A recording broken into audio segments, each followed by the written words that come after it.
নমস্কাৰ, আপোনাক আৰু এটা নতুনকৈ দেখাই আছোঁ ফুল। এইজোপা ফুল মানে আপোনাৰ পূজাটো কামত আহে, যিকোনো পূজাতে কামত আহে ফুলজোপা।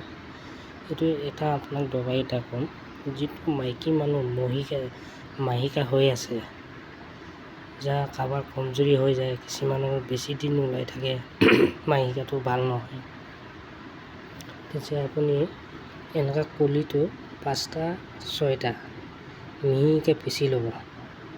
তাৰপিছত পানীত 1 গিলাচ পানীত চামুচত গলাই লৈ পিনে আপুনি খালী পেটত খাই দিব। আপোনাৰ মাহিকা লাহে লাহে কমি আহি যাব, ভাল হৈ আহিব।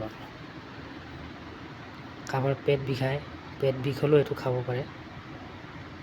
মাইকী মানুহৰ কাৰণে এক নম্বৰ দৰৱ এইটো গছজোপা।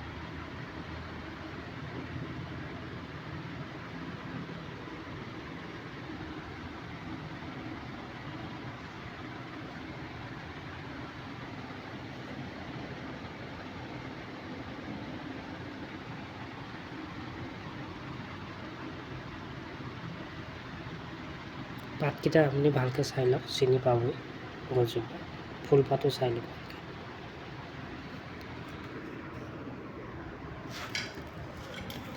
নমস্কাৰ, ভাল লাগিলে শ্বেয়াৰ এটা লাইক এটা মাৰি দিব।